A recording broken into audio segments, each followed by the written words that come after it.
Okay, good afternoon, ladies and gentlemen, and thank you very much for inviting me.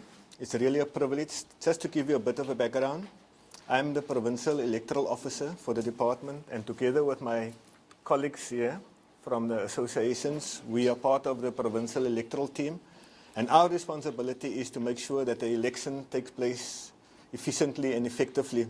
Now, I think I need to start with that. It's our vision or our objective as WCED to make sure that we assume that at the elections that we have competent, visionary people that will assist and partner with WCED to govern schools. Now, we have to also remember that the SGB elections are the third largest elections in the country, after the national and the provincial local elections. And our parents are our largest group of volunteers, if you can look at it, because we depend on them as volunteers to really assist us in making our schools develop or produce quality. However, as WCED, as well as principals sitting here, we understand that we have governing body members whose motives vary according to why they want to serve on the governing body. Some of our parents, like for example, I was a governing body member from 2012 now till now. We look at our children and we want to make the best of it. However, over the last few years, we also found that people have other motives of wanting to elevate their own status in the community by serving on the community, or they have somebody at the school that they have a vested interest in, maybe for promotion, etc. So these are the type of things that we consider, and as a department, we realize that we cannot adopt a one-size-fits-all response to the elections and who are the people that serves on it. For us, the most important one is, and the question must be rephrased a bit, because what is it if we have the wrong people, or what are the consequences if we have the wrong people that is on our governing bodies? And over the last 3 years, we have found that if a governing body and the principal, or the SMT, even broader, the school management team, don't work together, then the school ultimately suffer and the learners suffer. There is well, we found, and the research has found, that there is the performance of a school and the quality of the governance have a link. There's a linkage between them. We have found over the last, and we deal with a number of disputes, we deal with issues that arise at schools, where principals, for example, are unable to perform their functions. And to give you one example, where a principal and the governing body chairperson were, I don't know how to put this in an easy term. I think they just could not work together. The consequence was that there were a number of posts that had to be filled at the school suffered. They couldn't do it.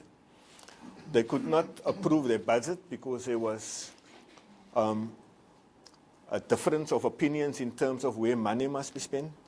So these are the things that our principals that our principals face when, for example, they work with a governing structure that is not on the same par. We also have some governing bodies where the chairperson thinks he's a principal of the school, for example, and he wanted the office at the school. Those are the type of things that is our governing body members walk into our school without unannounced, etc. And one of the things that we adopted in 2012 at the start of it is a code of conduct, a school governing body code of conduct, where they have to abide by. And the code of conduct, if, for example, a governing body don't adhere to it, action can be taken to have a member or the governing body removed from the school. Now, that is not an easy task. And I have to say, for example, it is in a tiny minority. Overall, our governing bodies are doing sterling work. We promote governance at our school. We try to assist our governing bodies where we can. And we do it in various ways. In terms of, we have our associations, for example, that is responsible for capacitating the governing bodies at the affiliated schools. At our districts, for example, we have our district IMGs, and they develop what we have developed as an education department is a 3-year training framework for governance, where we try to look at what are the challenges faced by individual governing bodies, where we don't want to give generic training for each and every governing body, because one school in one community may have a different need than the other school. The one may be well performing, the other one is not performing as well as it should as governance. So we depend a lot on our IMG managers and our circuit team managers to assist our schools to identify, and our principals to identify the needs of the governing body members there. And one of the challenges that faced us in 2012 was, for example, when they were elected, they could not, our governing bodies were just elected and they immediately had to assume the role where they had to appoint staff at school. Some in the case principals, some deputies, or teachers even. And they were not really well enough capacitated to do that. So our 3-year training framework makes provision for that, because while we're going to provide, and it's our role as WCED to make sure that each governing body, for example, understand their roles and responsibility after they have been elected, we are also identifying our schools where principals post, where deputy principal post needs to be filled, so that we immediately can train those governing bodies. We also depend a lot on our partners and our principals to inform us of what the needs are of the governing bodies. And then just in conclusion for me is, I think we have to also understand, and I mentioned a bit earlier, the issue around well-performing governing bodies.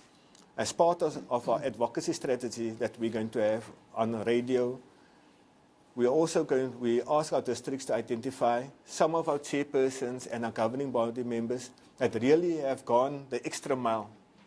So we're going to interview them, we're going to make them part of our advocacy, because I don't think parents want to hear the department speak. They would rather hear fellow parents speak about issues affecting them.